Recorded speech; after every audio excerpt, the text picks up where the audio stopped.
청년 대국민 소통장 청국장 61회를 지금부터 시작합니다. 야! 되게 활기차게 맞아주세요. 텐션이 좀 높으세요. 네. 되게 좋은데 또 오늘 모신 분은 저희가 이 민주당의 또 엄청난 인재잖아요. 최지은 국제 대변인님이시죠. 국제 대변인이 또 어떤 걸 하는지, 그리고 그간 또 어떻게 지내셨는지 종종 방송에 나오시기도 하셨지만 좀 청년 정치와 또 어쩌다가 이렇게 민주당에 오시게 됐는지 이런 다양한 이야기를 오늘 좀 전해드릴 예정입니다. 어떠셨어요, 달타령님? 어떤 거? 그냥 지금 소감이? 좋습니다. 아니 왜냐면은 저 갑자기 왜 저한테 지금 그렇게 하는지 몰랐어요. 네. 딴짓하는 것 같아요. 아니요. 지금 저렇게 사람을 하나 죽이거든요. 조심하셔야 됩니다. 이거를 보여드리려고 아마 처음에 이렇게 해주신 것 같은데. 네. 네, 우리 최지은 대변인님 한번 자기소개 간단히 부탁드리겠습니다. 안녕하세요. 새날 시청자 여러분, 최지은입니다. 제가 여기 방송에 몇 번 이렇게 나오긴 했는데 청국장 프로는 처음 나왔어요. 그래서 오늘 이렇게 청년들과 함께 이렇게 방송을 해서 되게 즐겁고, 또 요새 코로나 상황이 조금씩은 나아지고 있습니다. 그래서 좀 2021년에는 정말 좀 빨리 나아져가지고 우리가 마스크를 벗고 여러분들을 직접 뵐 수 있기를 하루빨리 기대합니다. 모두들 건강하세요. 네, 수고하셨습니다. 그러니까 시작인 사람 끝인 사람 같이 하는 같잖아요. 네, 뭔가 근데 되게 긍정적인 에너지가 되게 뭔가 미소가 잘 어울리세요. 네, 맞아요. 네. 저번에 다른 네. 코너에서 이렇게 좀 이렇게 어른들과 같이 나오는 코너잖아요. 그래서 네. 중간에서 되게 혼자서 뭔가 뽀송하고 통통 튀는 듯한 느낌이어가지고 인상 깊었습니다. 좋은 거죠? 저희 네. 청국장에 잘 어울리시는 분인 것 아, 같아요. 맞아요. 고맙습니다. 오늘 네. 그래서 청년으로서의 사실 정치가 말은 쉽지만 되게 어렵잖아요. 그래서 그런 다양한 못다한 얘기들 편하게 해주시면 좋을 것 같고, 일단 현안 얘기 좀 하고 그 다음에 이제 개인의 이야기로 자연스럽게 한번 넘어가 보겠습니다. 일단은 뭐 현안에 대해서 아무래도 궁금하신 분들이 계실 것 같아서 뭐 간단하게 몇 가지만 좀 얘기하려고 하는데, 최근에 문재인 대통령께서 신년 기자회견 하셨잖아요. 개인적으로 어떻게 보셨습니까? 네, 저는 굉장히 감명 깊게 봤어요. 네. 그리고 또 우리 사상 첫 비대면 화상으로 하신 거잖아요. 그래서 이제 정말 세상이 많이 변했구나 이런 생각도 했고, 또 국정 현안에 대해서 여러 주제를 얘기를 하셨는데 그 중에서 그 사면에 대해서도 선을 그으셨죠. 네. 그거는 국민적 공감대가 있어야 된다 이렇게 딱 정리를 해주셨고, 또 그 외에도 양극화 문제 이런 거에 대해서 말씀을 많이 하셨는데, 거기서 이제 지금 민주당의 이낙연 대표가 얘기하는 이익공유제와 에도 굉장히 긍정적인 반응을 보이셨고, 또 이재명 지사가 얘기를 하는 그 전국민 재난지원금 중에서 그 지자체별 재난지원금에도 긍정적으로 얘기를 하셨잖아요. 그래서 이제 여러 진보 아젠다를 다 양극화 문제도 얘기를 하셨고, 또 뭐 부동산 관련해서 이런 민생 이런 얘기도 말씀을 많이 하셨잖아요. 그래서 그런 얘기들이 굉장히 인상이 깊었고, 또 코로나 방역에 대해서 좀 자신감을 보여주셨고 좀 믿음을 주신 것 같아요. 그래서 백신 그리고 치료제 이런 거를 이제 근거를 들어가지고 이제 조금 있으면 나아진다 이런 얘기를 해주셔서 정말 우리가 뭐 굉장히 불안하잖아요. 다른 나라는 백신을 맞고 있는데 우리는 왜 안 맞냐, 뭐 맞으면 괜찮냐, 이런 것들에 대해서 이렇게 대통령님 말씀을 보면서 괜찮을 거라는 이런 안정감, 전 이런 게 들었던 것 같아요. 네. 달타령님은 어떠세요? 대표 대깨문으로 이렇게 자처하시는. 네, 저 총 맞으라고 지금 좌표 찍어주시는 거 아니 이게 좋은 의미예요. 네, 아니, 전 근데 자랑스러운데. 저렇게 몰아간다니까요. 아니 근데 저도 정말 이게 항상 매번 느끼는 거지만, 왜냐면 이렇게 기자회견도 있고 간담회도 여러 번 있었잖아요. 그때마다 보이는 게 이 수준이 보인다. 이 대통령님의 수준과 또 거기에 대응하는 언론의 수준이라는 게, 왜냐면 그 아까 얘기해 주신 것처럼 백신에 대해서도 대통령님 그럼 먼저 맞으시겠냐라고 했을 때 이제 다른 오히려 시민들이 더 먼저 알고 계세요. 만약에 그럼 대통령이 먼저 맞겠다 그러면 대통령이니까 특혜 아니냐라고 공격할 거를 이미 시민들이 다 알고 계시고, 그리고 정말 어이없었던 게 뭐 굉장히 많지만 사실은 K 양극화라는 게 K만 다 갖다 붙여서 정말 이런 단어를 만들어낼 수가 있는 건가? 그거는 K를 붙여서 뭔가 뭐 한국의 정의라든지 아니면 뭐 문화라든지 뭔가 한국의 특별한 걸 얘기하는 건데, 양극화라는 거는 코로나처럼 지금 전 세계적인 거 아닌가요? 근데 거기다가 마치 한국만 딱 책임이 있고 정부가 못해서 이 양극화가 일어난 것처럼 K 양극화라는 말을 만들어냈다는 자체가 전 너무 어이가 없더라고요. 진짜 보면서도. 근데 저는 이제 우리 국민들이 다 아실 거라고 생각을 해요. 맞습니다. 사실 K방역 같은 건 전 세계에서도 저는 외신을 보고 있는 음. 국제대변인이지만 전 세계에서 칭찬을 하고 있잖아요. 네. 그리고 한국이 이번에 경제에서 OECD 국가들 중에 1등을 했고 전 세계 경제 규모가 뭐 10위 안에 든다. 그리고 G7 국가 중에 한 나라인 이탈리아를 넘은 첫 해였죠. 우리 한국 역사상에.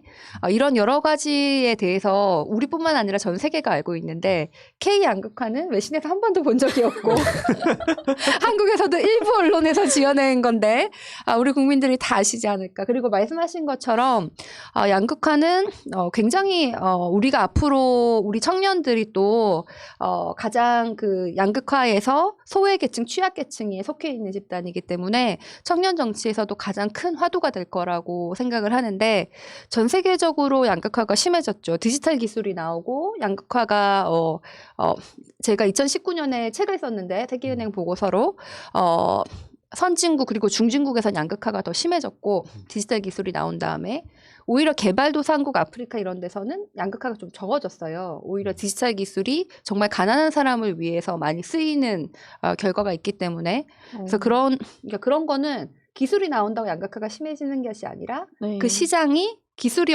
어떤 계층에 더 도움이 되도록 하는지 그 시장의 룰을 세팅하는 것에 따라서 달라진다고 생각을 하거든요. 근데 코로나 이후에 비대면 때문에 플랫폼 같은 경우도 지금 뭐 네이버, 카카오, 뭐 배달의 민족 굉장히 많은 이익을 올리고 있지만은 소상공인들은 더 힘들어졌잖아요. 그리고 뭐 코로나 이후에 금융권 같은 경우에는 그 우리나라 4대 금융지주 중에 3개가 사상 최대의 실적을 지금 받는다고 그래요. 이제 코스피 3,000 돌파하고 뭐 이러면서. 근데 우리 일반 시민들은 더 어렵잖아요. 그러니까 이렇게 코로나 이후로도 양극화가 더 심해졌는데 이게 한국뿐만 아니라 전 세계적인 추세고 국가별로 양극화도 잘 사는 나라 더 잘 살고 뭐 못 사는 나라는 지금 백신을 언제 받을지도 모르겠고 심해지고 국가 안에서도 계층별로 더 심해졌는데 오늘 우리 청국장에서는 우리 청년들이 실업도 우리가 지금 작년에만 해도 한 200만 명 정도의 실업이 생겼는데 그중에 많은 부분이 청년이에요. 그래서 이런 소상공인, 자영업자 이런 또 특히 비정규직, 특고, 특수고용 이런 데서 일자리가 많이 없어졌는데 그중에 상당수가 청년이었던 거죠.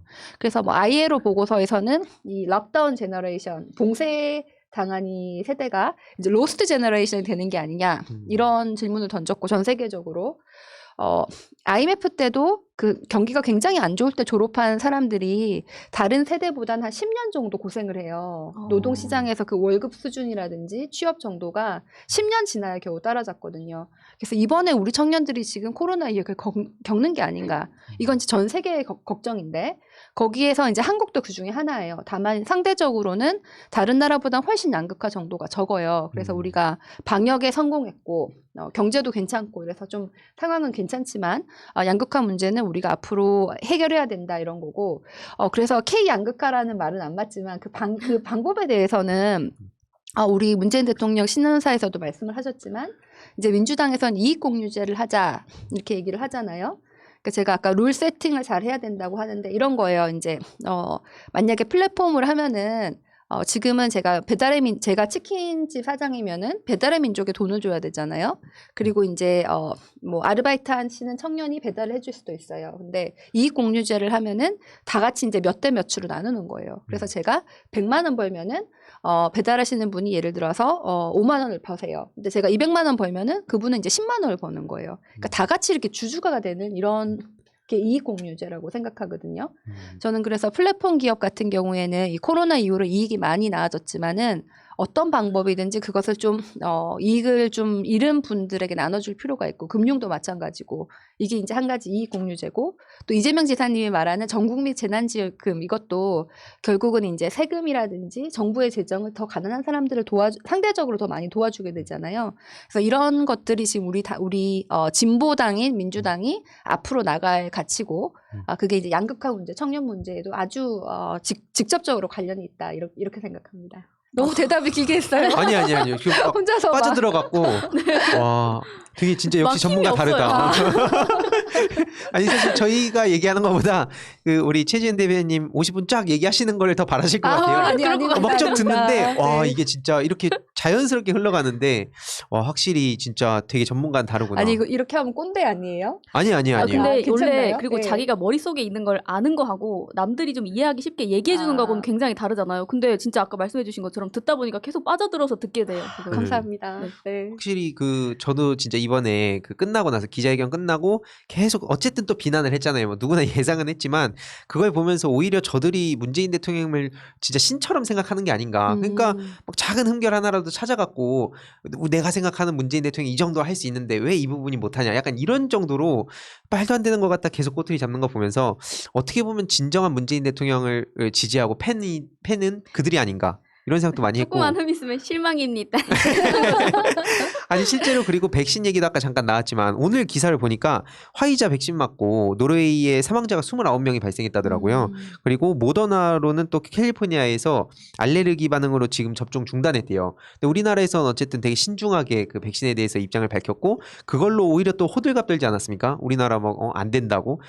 그게 만약에 이게 우리나라 사례였다면 어땠을지. 그러니까 언론에서는 책임지지도 못할 말 같고 빠르면 빠르다고 뭐 느리면 느리다고 계속 욕만 하는데 이 방송을 꼭 보시고 우리 최지은 대변인님의 이 진단에 좀 이렇게 좀 언론의 보도도 많이 좀 해줘야 되는 게 아닌가 이런 생각이 많이 들었습니다. 고맙습니다. 그리고 제가 한 가지 또 우리 민주당을 지지하시는 분들이랑 좀 나누고 싶었던 얘기가 있었는데 지금 이제 저는 이익공유제가 되게 좋다고 생각해요. 근데 그런 얘기를 하면 너는 이낙연 지지하는 거 아니야? 이렇게 되고 전국민 재난지원금도 좀 좋은 것 같은데 너 그럼 이재명 파야 이렇게 되는데 약간 사상 검증이 그런데 이제 우리가 사실 이거는 우리 당이 굉장히 우아한 거예요. 정책 가지고 지금 공방을 하는 거잖아요. 뭐 그러네요. 너는 뭐 어느 계파다 이게 아니고 네. 뭐 너는 어떻다 이게 아니고 그러니까 어. 우리 당이 지금 굉장히 우아한 정당에 대해서 정책 공방을 하는 건 좋은 건데 다만 정책에 대해서 장단점을 좀 편하게 얘기했으면 좋겠다. 아. 내가 이제 이익공유제 좋아요 이러는데 저 사람은 뭐 이낙연파 이렇게 하지 않고 정책에 대해서 장단점도 한번 치열하게 토론할 수 있게 우리 지지자들이 좀 이렇게 이건 누구 이렇게 하지 마시고 이 정책은 장점이 이거고 단점이 이거고 이렇게 좀 봐주셨으면 좋겠어요. 근데 딱 네. 왜 웃으세요? 아니 어쩐지 아까 말씀하실 때 이 공유제 말씀하시고 바로 또 이제 균형을 잡으시는 모습이 균형이 절대 그 자로 잰 듯한 균형이었어요. 그게 느껴져 갖고 아니 뭐 어떤 후보가 나오든지 저는 그 후보들도 훌륭하지만 또 그 정책은 장단점을 다 얘기를 해서 제가 지지하는 사람이 그렇게 얘기하지 않더라도 좋은 정책은 다 받아서 우리 민주당 정책이라고 생각을 하거든요. 그래서 이제 그런 얘기는 다 할 필요가 있다고 생각합니다. 진짜 공감이 많이 갑니다. 저희도 뭐 특정한 사람에 대해서 얘기를 안 하면 안 한다고 하면은 한다고 이게 아마 계속 이어질 수밖에 없을 것 같긴 하지만 방금 말씀 주셨듯이 어쨌든 그런 이렇게 비판이나 비난을 하지 말라고 할 수는 없으니까 그냥 하시더라도 좀 이런 목소리에 관심 가지고 어차피 진정성은 자연스럽게 시간이 지나면서 알려지니까 이 목소리 이런 정책에도 많은 관심 가져주시면 좋을 것 같다는 생각이 듭니다. 좀 어떠셨어요? 네, 저도 왜냐면 아까 얘기해 주신 거가 아까 처음 얘기로 좀 돌아가자면 양극화 문제가 어떻게 보면은 이 청년이 항상 얘기하는 이 정의와 공정 이 시대에 그러니까 청년들 세대들이 풀어가야 할 그런 어젠다와 굉장히 밀접하게 관련이 있다고 생각이 드는데 이번에 이재용 재판만 봐도 저희가 아무리 뭐 표면적인 어떻게 보면 뭐 취직 문제라든지 이런 걸 몇 가지 해결한다고 해도 제 생각에는 취업 좋은 자리 해서 취직을 해서 먹고 살만하게 한 달에 몇백만 원씩 번다고 해도 그 청년이 과연 결혼하고 아이를 가지고 미래를 꿈꾸고 이렇게 할 수 있는 사회가 될 것인가라는 거 물음을 던졌을 때 좀 어렵지 않나 그냥 그런 생각이 들거든요. 이거 근데 뿌리 깊게 박혀 있는 게 아까 말씀해주신 양극화나 이런 것 같아요. 근데 아까 말씀해주신 것처럼 이걸 제도적으로 풀어가야 될 문제고 저도 이거를 터놓고 얘기할 수 있는 장이 정말 필요하다. 근데 푸나님이 항상 그런 스탠스로 얘기를 해주시거든요. 저희가 다 우리 편이고 이걸 여기에 대해서 터놓고 얘기하고 정말 이 정책에 대해서 좋고 나쁘고 장단점 이런 거 다 비교해 볼 수 있는 장이 필요하다고 생각이 되는데 그래서 이미 여러 번 출연해 주시고 아무래도 새날의 식구가 되셔서 저 새날의 식구가 됐나요? 이제 그래서 이렇게 얘기해 주신 것 같아서 가족이 생겼네요. 네, 너무 공감됩니다 진짜. 네. 저는 이 청년 양극화 관련해서 또 한 가지 우리가 생각해 볼 수 있는 게 기본 자산인 것 같아요. 또 얘기하면 너 김두관 밀어 이럴 것 같은데 그 기본 자산 중에서 저는 청년 기본 자산을 해야 될 것 같아요. 그래서 우리가 정말 우리가 기회가 평등한가 이렇게 했을 때 그렇지 않은 경우도 많은 것 같거든요. 정말 가난하면 대학을 못 갈 수 있잖아요. 뭐 그리고 뭐 하고 싶은 걸 못 할 수 있잖아요. 근데 20대가 됐을 때 내가 어느 정도 돈을 가지고 똑같이 돈을 가지고 시작을 하면은 좀 다를 것 같거든요. 생각해 보면 저도 20대 때 고등학교 때 아빠 회사가 부도가 났어요. IMF 때. 그래서 이제 학교도 되게 힘들게 다녔는데 그때는 되게 뭐 어학연수라든지 유학이라든지 이런 거 이제 막 붐이 있을 때라서 근데 엄두가 안 나는 거예요. 돈이 너무 많이 드니까. 그래서 그때는 정말 지금 제가 생각하면은 1,000만 원이 저한테는 그렇게 큰 돈이지만 그렇게 큰 돈이 아닌데 그때 저한테는 정말 큰 돈이었거든요. 근데 그거를 우리가 다 똑같이 가지고 시작하면은 어떨까? 그래서 저는 예를 들어서 뭐 20대에서 25세 사이라든지 그런 경우에는 청년 기본 자산을 뭐 2천만 원씩 이렇게 주는 것도 가능할 것 같고 제가 그때 숫자를 봤을 때 한 6조 정도 드는 것 같아요. 그렇게 하면은 뭐 그 금액은 이제 또 상황에 따라서 뭐 언제부터 시작하느냐에 따라 달라지지만 그렇게 큰 돈이 아닌 것 같아요. 저 이게 듣고 딱 드는 생각은 그 이익 공유제랑 그 기본 자산, 청년 기본 자산이랑 전 국민 재난 지원금 지급이랑 다 하면 안 되나요? 그냥 다 해도 사실은 그걸 다 해도 우리나라의 재정 건전성이 그렇게 나빠지지 않아요. 지금 한 45% 정도거든요. 우리 국가 부채가. 근데 이탈리아가 130% 정도예요. 뭐 일본은 훨씬 더 많고 미국은 또 훨씬 더 많지만은 보통 뭐 일본이나 미국은 기축통화기 때문에 빚이 많아도 되지만 한국은 안 된다 그러는데 한국이 이탈리아보다 많아도 될 것 같거든요. 우리 이탈리아보다 잘 살아요 이제. 물론 이탈리아가 그렇게 경제가 좋은 나라는 아니지만 상대적으로 한국의 빚이 그렇게 많은 게 아니다. 물론 이제 앞으로 국가 부채 뭐 건전성 이런 것도 중요하고 그것도 봐야 되지만은 한국은 사실은 복지가 좀 더 많아져야 되는 나라라고 생각해요. 그러니까 우리나라와 다른 OECD 국가를 비교를 했을 때 한국에서 부족한 건 사실은 복지지 재정 건전성이 아니다. 이런 생각이 듭니다. 깔끔하게 이렇게 또 정리해 주셨는데 또 나오셨는데 안 여쭤볼 수가 없어요. 이 부산 가덕도 공항 관련해서 많은 분들이 특히 뭐 이 부산 지역도 관심 많이 가지고 계신데 좀 이거 어떻게 보세요? 지금 이 부산 다른 방송에서도 종종 말씀하신 거 보긴 했지만 말씀 되게 요약해서 잘하시는 것 같아서 간단하게만 지금 상황이 어떻게 흘러가고 있는지. 우리가 지금 양극화 얘기를 했잖아요. 전 가덕도가 그 양극화의 해결책이 될 수 있다고 생각해요. 예를 들어서 이 양극화의 한 가지 문제는 이제 계층별도 있지만 지역 간도 있어요. 서울로 따지면 강남 중심, 전국으로 따지면 수도권 중심. 그런데 수도권 옆에 이 공항 허브 공항 하나 있는 거를 이제 지역에도 하나 놔두자는 거잖아요. 그럼 지역의 발전이 좀 더 일어나면은 우리나라가 좀 더 국토가 균형 발전을 할 수가 있는 거죠. 그래서 이제 지역 간의 양극화 해소라는 측면에서 가덕 신공항이 중요하고 또 제가 이제 부산에 지역구를 두고 있는데 부산 같은 경우에는 정말 청년 일자리가 문제예요. 그래서 제가 어렸을 때 부산이 우리나라 수출의 25%를 만들었거든요. 근데 지금 2%가 안 돼요. 그래서 많이 쇠퇴해서 청년들이 매해 10,000명 이상씩 부산을 떠나가고 있어요. 좋은 일자리를 찾아서. 그래서 부산 인구가 막 줄어서 제2의 도시인데 지금 뭐 제3의 도시보다 못하다 뭐 이런 얘기까지 나오고 청년들이 떠나가는데 그 가덕 공항만 된다고 모든 게 해결되진 않지만은 그 신공항은 부산에 또 부산 신항이 있잖아요. 그게 세계 5, 6대 정도 되는 큰 항만이거든요. 항만이랑 공항에 같이 있으면은 그 물류 중심지가 되고 그 이제 신산업이 들어올 수 있다고 해요. 그러니까 예를 들어서 반도체 같은 게 다 수도권에 있는 이유가 항공으로 이제 물건을 날라야 되는데 그게 이제 부산에 오기 힘든 거죠. 지역에 오기는. 근데 부산에 가덕 신공항이 있으면은 동남권 전체가 부산뿐만 아니라 뭐 경남도 그렇고 인접한 지역 전체가 이제 첨단 산업에 들어올 수 있는 거예요. 그러면 이제 지역에도 일자리가 생길 수 있고 청년들이 일할 수 있는 그 가능성 중에 하나를 열어주는 거죠. 물론 가덕도가 된다고 다 되는 건 아니지만 그래서 이제 청년 일자리 측면에서도 지역 균형 발전 측면에서도 굉장히 중요한데 뭐 아시다시피 이게 노무현의 꿈, 문재인의 약속 이러잖아요.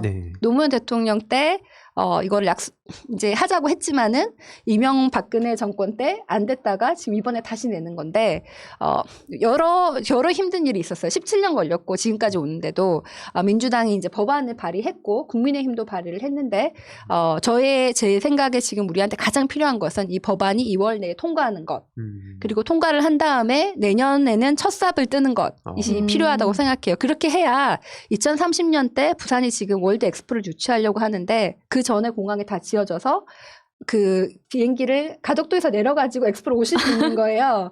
그게 이제 우리의 목표고 그러려면 법안 통과를 해야 되는데 국민의힘은 부산에서 18석 중에 15명이 부산이에요.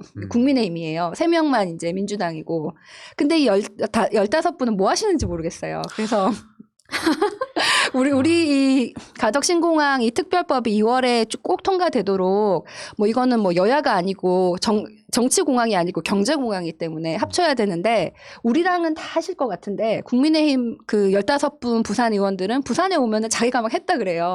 가덕 공항 내가 했어. 근데 서울에 오면은 이 TK 국민의힘 의원이나 아니면은 강남에 국민의힘 의원들 이런 분들의 눈치를 보고 말씀을 못 하시는 것 같아요. 그래서 도대체 국민의힘은 어떤 당인가? 부산에서 이렇게 15석이나 줬는데 왜 부산에 이런 경제나 가장 중요한 일을 챙기지 못하나? 당론부터 밝혀라 이런 말씀을 드리고 싶습니다. 그 표 던질 때 기명인가요? 무기명인가요? 그거는 기명으로 나중에 알 수 있을 거예요. 예. 이거를 딱 걸어놔가지고 맞아요. 박제를 시켜야 된다고 진짜 생각합니다. 예. 그건 제가 확인을 해봐야 되는데 누가 찬성했는지 누가 찬성하지 않았는지 정확히 몇 표로 그건 확실하게 해야 된다고 생각합니다. 근데 예. 이게 조금 그래서 아쉬운 부분이 지금 이 정치공학적인 문제가 절대 아닌데 선거 때문에 그런다고 맨날 저쪽에서는 공격이 주면은 준다고 안 주면 안 준다고 계속 이 선거 때문에 그런다고 얘기를 하잖아요. 근데 이거는 전 진짜 꼭 필요한 것 같거든요. 그러니까 지금 부산에서도 대부분 부산 시민들이 가덕 신공항을 찬성하세요. 그런데 여론조사 보면은 상당히 반대하는 분들도 있어요. 대다수는 아니지만 반대하는 분들이 있는데 3가지 이유가 있거든요. 하나는 그분은 이제 국민의힘을 지지하시는 거예요. 이거 하면 우리한테 안 좋을 것 같아. 그리고 두 번째는 이거 진짜 할 거야? 선거 때니까 들고 나왔지 진짜 할 거야 이렇게 또 선거 지나면 안 하겠지 이런 게 있어요. 그래서 꼭 첫 삽을 가서 이렇게 삽 뜨는 걸 보여드려야 이제 이분들이 찬성으로 오실 거고 세 번째는 좀 오해하시는 분들이 있어요. 가덕 신공항 되면은 공항 우리 집에서 김해 가는 것보다 더 멀어져 그런 지역도 있거든요. 근데 사실은 가덕 신공항이 된다고 김해 공항이 완전 없어지진 않아요. 당분간은. 그래서 서울에서도 김포공항에 국내선이 있고 인천공항에 국제선이 있잖아요. 예. 그러니까 지금 부산에서는 인천에 가야 될 거를 가덕으로 가는 거예요. 국제선 같은 경우에는. 그래서 오히려 더 가까워져요. 그리고 김해공항도 그대로 있는 거고. 그래서 이제 그런 거에 대해서 우리가 좀 많이 얘기를 할 필요가 있습니다. 되게 쏙쏙 근데 이해하기 쉽게 말씀해 주셔갖고 저쪽이 진짜 열받는 게 맨날 예산 같은 것도 앞에서 엄청 반대하다가 막상 그러니까 자기는 지역구 갖고는 제가 얼마 했습니다 이러고 플랜카드 걸고. 플랜카드 그렇죠. 걸고 네. 진짜 그 편하게 하는 것 같아요. 그 제가 봤을 때 어떻게 보면은 여태까지 그 저쪽에서 그러니까 이 야당이 되고 나서 진짜 편하게 정치한다. 그냥 말씀 주셨던 대로 그 어떤 공식이 딱 있잖아요. 그거대로만 움직이는 것 같은데 이런 실체를 많이 알려야 되는데 사실 저는 참 열받는 게 뭐 일본군 성노예제 피해자 할머니 같은 경우에도 그 처우 개선하는 거라든지 이런 거 반대해 놓고 막상 그런 사람이 거기 막 TF 위원장 하고 제가 누구라고 얘기할 수는 없는 상황이긴 합니다만 누군가요? 곽 누구 있는데 제가 지금 네. 재판 중이라 저희 PD님 얘기하시는 거 아니죠? 아니 아무튼 그런 참 열받는 상황들이 많은데 그럴 때일수록 우리 시민들이 지금 어떻게 보면 되게 전 감사드리는 게 이걸 보시는 지지자분들께서 막 논리를 직접 이제 요약하시고 직접 공부를 하시잖아요. 그냥 알아서 잘하겠지가 아니라 우리가 공부하고 지금 이제 그래서 검찰개혁 이슈일 땐 법 공부하고 부산 가덕도에 대해서도 부산 지역이 아닌 분들도 공부를 해서 막 이렇게 대응 논리를 펼치고 직접 커뮤니티에서도 막 맞서고 계시고 그런 거 보면 이게 진짜 노무현 전 대통령께서 말씀하셨던 깨어있는 시민의 주식된 힘이 아닌가 저 늘 이런 생각을 하고 있어요. 그래서 요 방금 말씀 주셨던 내용도 더 정리를 좀 해가지고 우리 지지자분들이 널리 이렇게 퍼뜨려 주실 수 있도록 저도 많이 힘을 보태도록 하겠습니다. 멋있습니다. 아유, 네, 멋있습니다. 감사합니다. 갑자기 앞에서 다 하시고 제가 이거를 열매를 딴 느낌이어갖고 굉장히 죄송스러운데. 그러면 이번엔 진짜 우리 이 전반적인 현안에 대해서 간략하게 봤는데 이제는 개인 체지은에 대해서 궁금해하시는 분들이 많이 계실 것 같아요. 왜냐면 특히 국제 대변인이시다 보니까 평소에 당의 입장과 특히 뭐 이런 여러 가지 현안에 대해서 많이 하셨을 텐데 개인적인 이야기를 한번 넘어가 보도록 하겠습니다. 네, 개인 체지은님에 대한 얘기인데 먼저 한번 궁금한 거 혹시 질문? 저는 네. 일단 제가 이렇게 딱 찾아봤을 때 여기 지금 세계일보 김예진이라는 기자님이 이 따옴표 해가지고 제2의 강경화 주목받는 최지은의 또 다른 이름 꿈꾸는 IMF 키즈 이렇게 해서 여의도 인물 탐구를 해주셨는데 이분 가족이신가요? 제목 너무 좋은데요? 청문회를 하는 게 아니에요. 아니, 근데 저는 약간 근데 저 약간 그런 느낌이 딱 들었던 게 뭐냐면 일단 두 분 다 무대를 외국으로 해서 이때까지 계속 일하셨던 분이시고 여성이시고 약간 그래서 그런 이미지들이 사실 겹쳐 보이는 게 있었고 되게 많은 분들께서 약간 롤모델 삼을만 하다라고 저는 생각이 되게 됐었는데 그래서 어떻게 또 그쪽 금융이랑 이런 외국이랑 뭔가 좀 되게 쉽지 않은 결정이었을 것 같은데 어떻게 또 그쪽으로 관심을 가지게 되셨는지. 제가 대학교 때부터 그 전부터 북한에 관심이 많았어요. 오. 근데 이제 막연하게 왜 북한 사람들은 가난하지? 어렸을 때부터 우리는 뭐 안 가난한데 이런 생각을 했고 그때 이제 주변의 분들이 그렇게 물어보면은 뭐 정치가 달라서 이렇게 얘기를 하면 되는데 당시에 제 주변에 계신 분들은 경제가 달라서 이렇게 얘기를 한 거예요. 경제 뭐 거기는 공산주의고 우리는 뭐 시장 경제고 그래서 내가 경제로 공부를 해야겠다 이렇게 어렸을 때부터 생각을 하고 경제학과를 갔고 거기서도 이제 제가 99학번인데도 당시에 운동권이 아주 조금 남아 있었어요. 많지는 않지만. 그래서 저 학교를 갔는데 얼떨결에 뭐 과대표, 뭐 섹션 대표 이런 걸로 선출이 된 거예요. 그래서 네가 지금 뭐 한총련 간부다 막 이러는 거예요. 그래서 선배님들을 막 따라다니면서 막 다시 쓰는 현대사 막 이런 거 밤에 읽고 막 막걸리 마시면서 그러면서 이제 끝물에 그 당시에는 뭐 힙합도 한참 지나가고 뭐 네. 한비아도 지나가고 그랬을 때거든요. 그런데 이제 그런 경험을 하면서 내가 원래 막연히 관심이 있었는데 북한과 관련된 일을 하고 싶다. 근데 북한 경제 이게 뭘까 이렇게 고민을 하다가 이제 우연한 기회에 국제기구에 가면은 그런 가난한 나라 개발하는 데를 할 수 있다는 걸 알게 됐고 그래서 인터넷에 쳐봤어요. 국제기구 가려면 어떻게 해야 되나요? 그랬더니 그 당시에는 이제 야후 뭐 이런 거에 쳐봤는데 구글도 없을 때. 네, 맞아요. 그러니까 그때 이제 답이 유관 경력이 있어야 되고 좋은 학교에서 뭐 석사학위가 있어야 된다 뭐 이렇게 돼 있는 거예요. 그래서 또 쳐봤어요. 그럼 석사학위 있으려면 어떻게 해야 되나요? 그랬더니 뭐 GRE도 있어야 되고 막 이렇게 해서 이제 제가 그때 대학교 때는 뭐 이렇게 유학을 가는 게 굉장히 큰 비용이고 그게 저희 집안 형편으로는 안 되고 그래서 좀 낙담을 해가지고 이제 취직을 했죠. 그래서 그때 이제 삼성전자에 들어갔고 수출 부서에 있으면서 이제 중국도 담당하고 뭐 베트남에 파견 나가 있고 이러는데 이제 그 꿈을 이루기 위해서 그 월급을 모아가지고 학비를 마련하고 이제 회사 퇴근하고 GRE 보고 이렇게 와. 이제 유학을 간 거예요. 그래서 이제 국제 개발을 하는 학문을 배우려고 갔는데 그게 이제 가난한 나라를 잘 살게 개발시키고 이런 경제 개발하는 그런 건데 그래서 하버드에 유학을 갔고 당시 이제 제 뭐라 그러죠? 어플리케이션? 지원서. 네, 지원서에 저는 여기를 졸업해서 국제기구에 가서 북한 개발을 하겠습니다 이렇게 써놨어요. 와, 엄청 명확하다. 그래서 그때 이제 갔죠. 그리고 20대 한 초중반에. 그래서 20대 이게 중반. 20대 초중반 얘기예요? 20대 중반에. 예. 와. 근데 저 왜냐면 저도 네. 이거 제가 찾아봤거든요. 네. 근데 경력이 이렇게 딱 보면은 이 나이에 아니실 것 같은 거예요. 아니 지금 막 말씀하시는 것도 엄청난 일들 되게 쉽게 얘기하니까 마치 밥 먹어갖고 오늘 점심에 뭐 김치찌개 먹었어 이 수준으로 얘기하시니까 와 아무튼 네 그래서 갔는데 당시에 그때 이명박 정권이 있었어요. 그래서 제가 너무 북한 일을 하려고 정말 노력을 많이 했는데 이제 한국 사람이 북한 일을 하는 게 쉽지가 정말 힘들었어요. 뭐 개성공단 관련된 자료를 달라 그래도 통일부에서도 뭐 안 된다, 뭐 가는 것도 안 된다. 그래서 저 말고 교포 중에 이제 미국 국적을 가진 그런 북한 관련된 NGO를 통해서 뭐 하려고 해도 안 되고 굉장히 노력을 많이 했지만 안 됐는데 당시에 이제 1, 2학년 사이에서는 제가 인턴을 꼭 했어야 됐어요. 케네디 스쿨은. 그래서 하버드에서 인턴을 해야 되는데 당시 제가 오퍼가 2개가 있었어요. 하나는 UNDP에서 캄보디아 가는 거. 하나는 세계은행 워싱턴 가는 거. 근데 이제 세계은행은 워싱턴을 가지만 아프리카의 불키나파소라는 나라에서 일하는 거예요.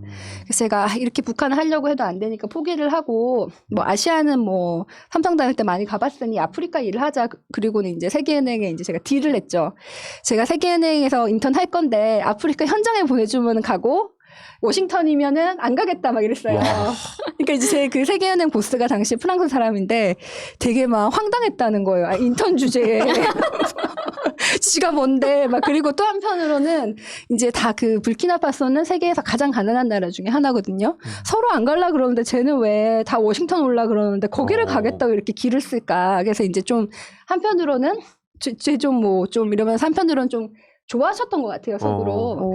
그래서 이제 그때, 제가 당시 계약서는 워싱턴이었는데, 그 세계은행의 그 많은 그 내부 이 문서 이런 거를 자기가 다 떠안고 저를 보내줬어요, 불키나파소로. 제가 그때 이제 불키나파소에서 일하게 해주면은 돈도 제가 그냥 뭐 가져오겠다 이래가지고 그거를 이제 불키나파소 가는 인턴십 펀드 장학금도 받아가지고 그 비용 그 불키나파소 가는 비행기표 이런 거는 제가 받아왔거든요. 그러니까 안 보내줄 이유가 없는 거예요. 그래서 그 당시에 이제 출장 가면 보통 막 좋은 호텔에 있고 그러는데 저는 이제 제가 비용을 제가 가져가겠다 그랬기 때문에 그 현지인들이 사는 그 방 하나를 빌려가지고 그때 정말 제가 겁이 없었어요. 갔는데 여기 아프리카가 갔는데 내리니까 막 전기 없고 막 세탁기 당연히 없고 막 이렇게 다 빨아야 되고 막 이제 조금만 아파도 막 걱정이 되는 거예요. 나 말라리아 아니야? 막 이런 걱정이 되고 뭐 하여튼 그랬는데 네. 그게 굉장히 저한테는 좋은 경험이었어요. 너무 얘기 듣는데 네. 너무 멋지다. 진짜. 그래서 그때 제가 이제 그 미팅을 하고 오는데 그때 이제 미니스트리 오브 아그리컬처 이제 농산부랑 이제 미팅을 하고 오는데 그 장관이 너 내 차 타고 가 이러면서 자기 차를 내줘서 그 장관 운전사가 저를 이제 세계은행까지 태워주는데 그 이제 그냥 장관 운전사한테 제가 Do you like your job? 이렇게 할 말이 없으니까 이렇게 얘기를 했더니 그 일을 좋아하세요? 이랬더니 이 운전사가 깜짝 놀라는 거예요.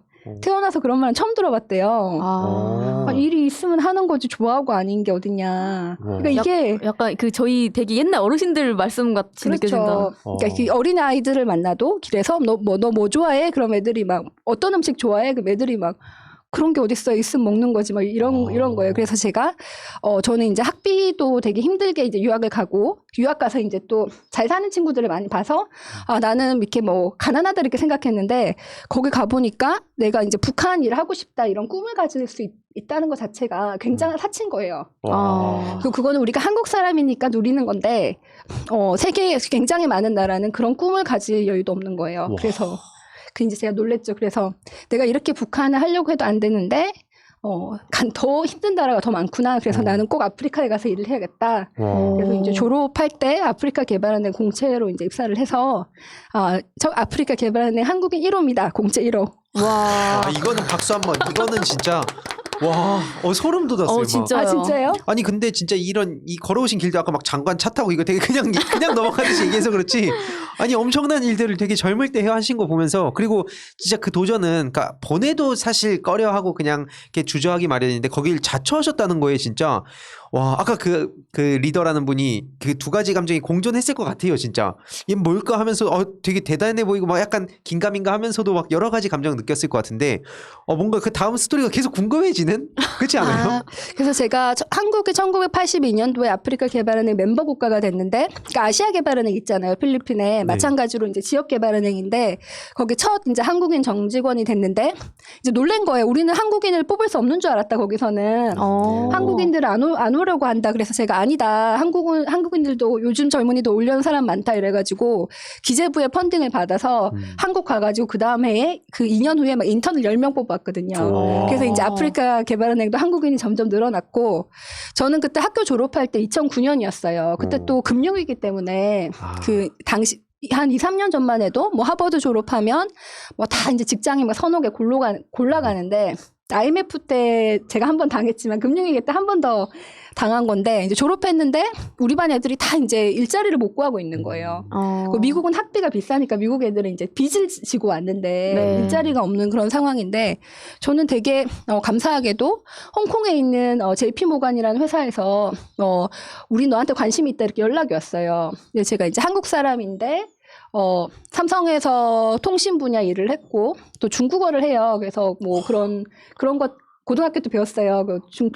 뭐 이렇게 배웠는데 그런 것 때문에 우리가 지금 한국, 대만 통신 세 사람을 해야 될 거를 다 자르고 너 하나만 고용하면 돈이 싸진다 이러면서 원래 이렇게 하는데 그때 이제 제가 아프리카 개발은행에 딱 이렇게 시험을 받고 된 거예요. 저는 당연히 이제 1초도 생각 안 하고 아프리카로 갔죠. 근데 그때 홍콩에 갔으면 아마 지금 돈이 더 많았겠지만 그때는 저한테 그 아프리카로 가는 게 제 꿈이었어요. 와, 진짜 대단하다. 아니 진짜 이거 네. 약간 그 옛날 위인전 보면 이거 말도 안 돼 막 이런 거 있잖아요. 막 이거 어떻게 했는데 지금도 막 진짜 이 스토리를 들어보니까 너무 참 되게 대단하고 부럽다 좀. 근데 우리 세대가 다 이런 스토리들이 있는 것 같아요. 아닌 것 같은데요? 저는 그때 PC방 가고 게임한다고 맨날 싸우고. 근데 이 최지은이라는 개인에 대한 얘기를 뭐 대변이니까 말은 뭐 많이 하시고 글도 많이 적고 하시겠지만 네. 이 개인에 대한 얘기를 되게 들을 기회가 많이 기회가 없었구나. 별로 네, 그런 없었죠. 생각이 많이 들고. 그래서 그때 이제 아프리카 개발원에 갔는데 또 거기 몇 년 있다가 나중에는 뭐 이렇게 로테이션을 하는데 한 부서 중에 하나를 갔는데 연구 부서인데 저는 석사를 하고 갔는데 저 말고 우리 부서의 모든 사람이 다 박사인 거예요. 그래서 막 이제 제 상사가 너 빨리 박사해 그러면서 또 회사를 다니면서 또 박사를 했어요. 이게 타임라인이 되게 안 맞다고 생각을 계속 했거든요. 머리에서. 그래서 풀타임으로 일하면서 박사를 하고 근데 그 와중에 제가 그때 투니지아에 살면서 이집트 담당하는 이코노미스트였는데 아랍 혁명이 났어요. 그래서 이제 투니지아, 이집트 막 다 공항 닫고 막 우리 집 앞에 막 탱크가 오고 막 헬리콥터가 오고 그래서 한번 난리가 났었는데 그때 이제 한국 대사관에서 구해줘가지고 피난민으로 파리에 가 있었던 적이 있었거든요. 그래서 이제 너무 이제 그 아프리카에 4년을 있으니까 라마단이라고 이제 여름 때쯤 되면은 한 달 동안 막 금식하고 이러잖아요. 라마단 4번 했는데 이제 5번째는 못 하겠는 거예요. 그래서 아프리카를 구하기 전에 이제 나를 구해야겠다. 제가 이제 파리에서 피난민으로 있으면서 그렇게 생각을 해가지고 이제 아프리카는 내가 할 만큼 했다. 20대 말과 30대 초반 아프리카에서 4년을 보냈거든요. 그래서 이제 30대 초반에 이제 워싱턴 DC에 있는 세계은행으로 옮겼고 그때부터는 일부러 이제 중앙아시아, 동유럽, 뭐 구소련 국가들 있잖아요. 네. 그 제일 마지막엔 중국 이렇게 이제 구소련 국가들이 시장 개방하고 체제 전환하는 거. 그래서 공산권 국가들이 시장 개방하는 일만 일부러 7년 동안 했고 저는 그게 이제 북한이 나중에 개혁 개방할 때 도움이 될 거라고 생각해요. 와. 아니 근데 진짜 확실히 그런 생각이 들어요. 뭔가 이런 타이틀을 보면 엘리트의 길이잖아요. 이게 그냥 책으로 읽으면. 근데 그 엘리트에 대한 어떤 이 기존의 권위가 많이 해체되고 있는 시기라 생각하거든요. 그러니까 가만히 공부만 해갖고 세상을 막 이렇게 이해하는 게 아니라 그냥 말 그대로 외우는. 근데 그게 아니라 진짜 이 최지은 그 대변인님을 보면 뭔가 이게 현장과 이 이론이 막 같이 돼가지고 뭔가 새로운 엘리트의 어떤 상인 것 같은 느낌 많이 받거든요. 좀 어떠세요? 저 이런 점이 되게 강점인 것 같거든요. 진짜 엄청난. 네, 그렇지 맞아요. 않습니까? 그리고 저는 약간 이거 일대기 웹툰으로 제가 그래서 돈 좀 벌고 싶어요. 너무 재밌어요. 일대기. 그러니까 너무 되게 너무 역동적이에요. 재밌어. 네, 그래서 그리고 저는 약간 그리고 일단 이거 타이틀로만 보면은 어쨌든 굉장한 약간 엘리트처럼 보이거든요. 엘리트의 삶으로. 근데 왜 저쪽 가면은 더 편한 길이 있는데 왜 민주당을 하셨는지. 이게 사실 이제 민주당에 이제 오퍼라고 하면 안 되겠구나. 이제 세계은행에서 제가 있는데 저 꿈이 북한하는 거였잖아요. 네. 제일 마지막에 중국 담당하는 시니어 이코노미스트로 돼서 이제 제가 북경에 발령을 나가는 경우였어요. 그게 이제 대부분 중국 경제를 보지만 비공식적으로 북한 경제도 좀 볼 수 있는 자리였거든요. 내가 꿈을 이뤘다 막 이러고 있는데 갑자기 세계은행에서 전화가 와서 민주당에서 전화가 와서 뭐 여기 민주당인데요 출마를 좀 해주세요 막 이래서 갑자기? 너무 황당한 거예요. 갑자기 처음에 무슨 피라미드 조직 이런 거 아니 진짜 그렇겠다. 근데 중국에 있을 거잖아요. 그때는 이제 워싱턴에서 전화를 워싱턴에서. 받았어요. 중국 갈 예정이었는데 그래서 이제 처음에는 뭐 세계은행에 계셨던 누구와 뭐 누구를 통해서 추천을 했고 뭐 이렇게 얘기를 하면서 뭐 처음에는 뭐 좀 여의도에서 만나자 그러더라고요. 그래서 아니 할 말이 있는 분이 워싱턴으로 오세요 막 이랬어요. 근데 그분이 지금 보니까 중진 의원인데 그때는 제가 몰랐죠. 그분 얼굴 이름 좀 알려줘. 저희 썸네일로 좀 쓰면 안 되나요? 그분은 제 이름은 좀 비공개로 하고 그래서 이제 얘기를 하다가 이제 저는 이제 여러 나라에서 일을 하면서 제가 아무리 좋은 보고서를 쓰고 아무리 좋은 정책 자문을 해도 정치에서 안 되는 경우가 되게 많았거든요. 예를 들어서 제가 그 사이프러스라고 그리스랑 터키 사이에 있는 조그마한 섬나라인데 그 나라가 우리나라처럼 분단되어 있어요. 그래서 이제 유엔과 같이 당시 이제 반기문 총장이 유엔에 계실 때 그 나라 통일하는 협상을 이제 IMF도 들어가고 세계은행도 들어가서 제가 그 협상을 2년 반 동안 했어요. 와. 근데 결국 안 됐어요. 그러니까 경제적으로는 정말 그 나라도 통일은 대박이었어요. 근데 정치적인 이유로 안 되는 거예요. 그래서 진짜 중요한 건 정치다 이런 거를 제가 이제 여러 나라에서 일하면서 항상 알았지만 왠지 저 깊숙이 정치 혐오가 있었던 것 같아요. 좀 뭔가 더럽고 힘들고 중요한데 내가 할 필요는 없고 뭐 나는 시민으로서 뭐 촛불 들고 뭐 이런 거에 중요하지 뭐 내가 정치인이 되겠다 이렇게 생각한 적은 없는데 이제 갑자기 이제 민주당에서 전화해서 좀 와달라 그러고 그러니까 이제 너가 한번 해봐라 그러는데 안 하면 되게 비겁하다는 생각이 들었고 또 이제 나는 북한 일 하고 싶다 그랬더니 아니 북한 일을 외국에서 하냐고 우리나라에서 해야지 이렇게 얘기를 하는데 그 말 맞는 것 같은 거예요. 왜 이렇게 뭔가 워싱턴 당신이 오세요 이렇게 근데 북한 한국에서 해야지. 그건 그러네 내가 가야겠다. 들어보니까 뭐 너무 그 단순한 되게 이제 순수한 마음으로 왔어요. 왔는데 이제 제가 생각했던 것보다는 이제 여의도가 많이 복잡해서 괜히 왔다 이런 생각을 할 때도 있었는데 그래도 이제 그럼 이제 북한에 대해서 또 우리가 한국 경제에 대해서 일을 하겠다 이런 마음으로 이제 한국에 왔습니다. 와. 실제로 그 지금 저도 최근에 이인영 통일부 장관님 뵙고 고민이 진짜 많으시더라고요. 왜냐면 코로나 때문에 지금 뭐 당장 하기도 어려운 상황인데 일베라든지 이런 데서는 그냥 북한의 북자만 나와도 이제 계속 그런 안 좋은 콘텐츠들 만들고 확대 재생산하고 근데 딱 그 어쨌든 지금 통일 문제나 평화 통일은 우리 청년들이 해결해야 할 문제고 우리의 과제인데 그런 부분에서 지금 이제 최지은 대변인님의 어떤 진가가 드러날 시기인 것 같거든요. 뭔가 시기적으로 보더라도 그래가지고 뭔가 전 되게 든든하면서도 막 딱 보이진 않지만 어떤 미래의 그런 타임라인들이 대략 예측된다는 그런 생각도 많이 듭니다. 되게 나중에 한 역사에 되게 큰 역할을 하시지 않을까. 지금도 역할을 되게 많이 해오셨어요. 근데 보면은. 그럼 제가 여태까지 역할 안 한 거가 되는 거예요. 되게 비하 발언하면서 죄송합니다. 열심히 하셨는데. 근데 오늘 진짜 시간이 너무 부족한 것 같아요. 네. 이거 오늘 현안하지 말걸. 2부를 50부를 할까 50분을 했어야 됐어요. 그러니까 조만간 한번 또 모시는 걸로 하고 그럼 좀 진짜 그 과정에서의 이야기들 그리고 느끼신 것들 진짜 많으실 텐데 그거 한번 또 얘기해 주시면 좋을 것 같은데 오늘은 아마 어려울 것 같고 현실 정치 어쨌든 뛰어드셨고 지금 어쨌든 이런저런 하시는데 또 궁금한 게 저도 잠깐 겪었지만 당의 입장과 내 개인의 입장이 충돌할 때도 있잖아요 사실. 근데 그걸 어디 밖에다가 얘기하면은 어떻게 보면 이게 소신이라 그러고 또 어떻게 보면 내부 분란을 조장하는 것 같기도 하고 그 사이에서 많은 분들이 항상 고민을 하시는데 좀 어떠셨어요? 겪으면서? 저는 이제 대변인을 하니까 대변을 해야 되잖아요. 네. 그래서 예를 들어서 이낙연 대표님이 사면 이렇게 얘기를 해도 제가 찬성하지 않지만 뭐 대표님 잘못했어 이렇게 얘기를 할 수가 없는 거예요. 밖에서. 예를 네. 들어서 네. 그런 게 있는데 할 말은 해야 돼요. 할 말은 해야 되는데 저는 우리 당을 또 비판하시는 의원님들도 계시잖아요. 그런 분들도 보면서 당이라는 것은 저는 이제 지지자들이 원하는 그 세력이고 그 당을 그 뜻을 같이 하는 사람들이 모인 곳이라고 생각을 하거든요. 그래서 이제 만약에 저와 이 당의 뜻 그 당의 뜻이 이제 개인 대표의 뜻이나 개인의 뜻이 아니라 지지자들의 뜻이라고 할 때 저와 이제 지지자들의 뜻이 다를 경우에는 소통을 해서 뭐 이렇게 좀 서로 이해를 할 필요가 있는데 그럼에도 불구하고 저는 당을 비판하는 것은 굉장히 제일 마지막에 할 일이라고 생각을 해요. 제일 먼저 이제 충분히 당 내에서 얘기를 해보고 대안을 찾아보고 그리고 우리가 또 집권 여당이잖아요. 그러니까 예를 들어서 내가 검찰 개혁에 대해서 다른 의견을 가지고 있으면은 우리 당 이렇게 하면 안 돼 이렇게 하기 전에 내가 이 검찰 개혁을 이렇게 했으면 좋겠습니다. 한번 다르게 해봅시다 하고 시도를 해보고 그렇게 안 되는 다음에 그 다음에는 안 되는 이유에 대해서 비판을 해야 되는,데 그냥 우리 당에 대해서 비판을 하는 것은 야당의 역할이고 언론의 역할이지 우리 당에 있는 뭐 주요 당직자나 의원들이 하는 것은 아니라는 생각이 듭니다. 이걸 몇몇 의원님들도 보여드리고 싶어요.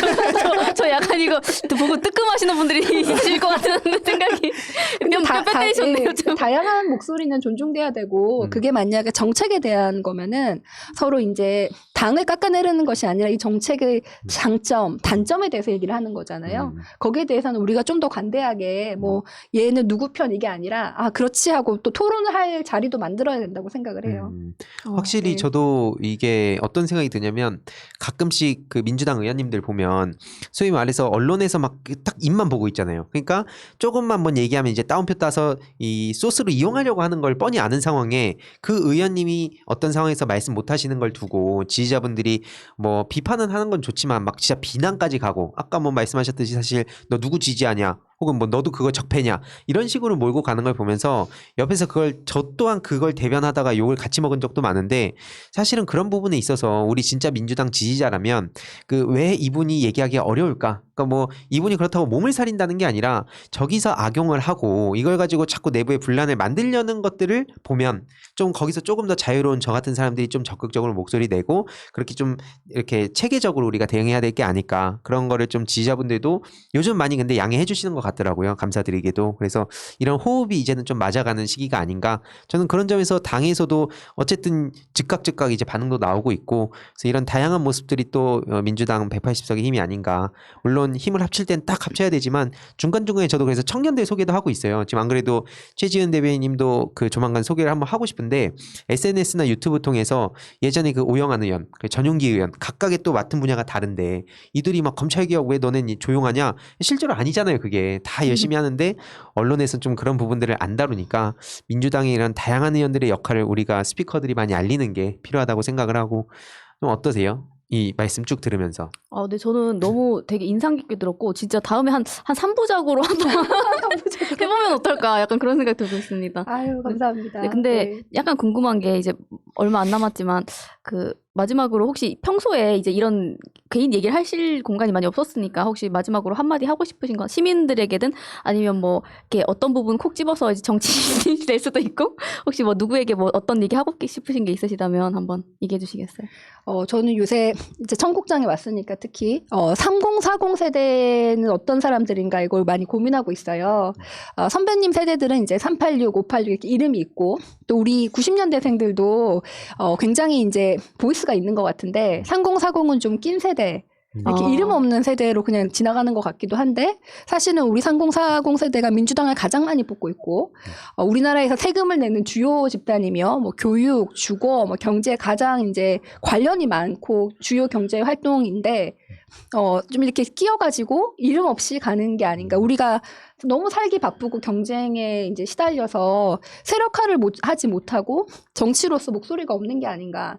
이런 생각이 들고 이제 저한테 청년 그러지만 제가 이제 80년생이고 만으로 40이고 한국 나이로 42인데 사실 청년은 좀 민망한 것 같아요. 우리 여의도에서는 청년이 맞지만은 근데 이제 그러니까 제가 이제 18세 청년, 뭐 20세 청년들한테는 오히려 제가 배워야 돼요. 우리 20대가 원하는 게 뭔가. 근데 3040은 제가 조금 더 소통할 수 있는 그런 세대인데 물론 뭐 18세, 20세도 제가 좀 더 잘 60세 정치인보다는 우리가 더 잘 소통할 수 있는 건 있지만은 근데 우리 세대들이 뭐가 다를까 이런 생각을 하면은 우리는 이제 좀 더 세계화돼 있어요. 저뿐만 아니라 뭐 배낭여행을 갔거나 네. 뭐 어학연수를 갔거나 그런 친구들도 많고 또 우리는 좀 더 개인적인 것 같아요. 선배님들이 집단을 위해서 희생을 하고 뭉쳤지만 우리는 그냥 각자 자기 활동을 하다가 근데 그러면서 우리가 정말 필요할 때는 뭉치거든요. 촛불도 그렇고 뭐 여태까지 그런 항상 제일 필요할 때는 우리가 나섰어요.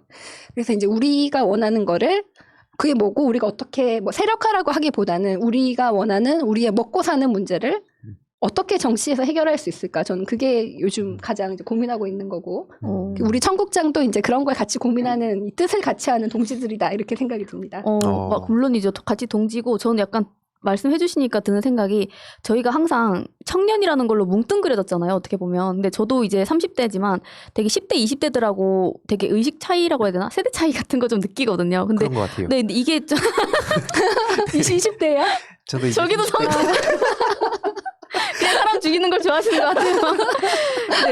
근데 아무튼 근데 이게 방금 딱 말씀해 주시니까 딱 오는 게 이게 저도 민주당이나 이 여의도권에서의 이 청년의 기준이라고 하는 게 상당히 좀 애매하다라는 생각도 많이 했었는데 이거를 진짜 분리시켜서 볼 필요가 있겠다 이런 생각이 딱 드는 게 되게 좋은 말씀 해주신 것 같아요. 30, 40대도 있고 20, 30대도 있고 이게 쭉 또 이렇게 또 모여가지고 다 청년인데 지금까지는 마치 뭐 20대, 30대 자리 뭐 하나 이렇게 주는 걸로 마치 청년 정치를 다 한 것 같은 약간 그런 이미지도 좀 있고 그래서 근데 말씀해 주신 게 너무 진짜 공감이 많이 됩니다. 감사합니다. 우리 진짜 되게 오늘 든든하다는 생각이 많이 들었고 특히나 저도 그 유튜브를 통해서 특히 청년 청소년들에 대한 얘기를 많이 해요. 물론 딱 그 얘기만 하면 지지자분들도 잘 안 보시거든요. 왜냐면은 뭐 검찰 개혁이면 그 이슈가 중요하니까 그래서 중간중간에 청년 소식들을 전하고 하는데 이외로도 뭐 뭐 어떤 내용들 전할 게 있으시면 언제든지 또 이렇게 청국장 오셔도 좋고 여러 가지 주시면 그 내용을 저희들이 또 대신 얘기해도 되니까 바쁘시니까 그래서 못 오실 경우에는 그런 걸 저희들이 좀 많이 또 대변인님을 대변도 해야겠다 이런 생각도 많이 들었습니다. 감사합니다. 좀 짧지만 청년 정치에 대해서도 좀 마무리하는 차원에서 좀 어떻게 하면 우리 청년 정치가 좀 더 활성화되고 실제로 민주당 내에서 좀 힘을 가질 수 있을까 좀 혹시 뭐 어떤 고민해 보신 게 있으신가요? 저는 방법은 하나밖에 없는 것 같아요. 청년이 정치에 참여하는 거.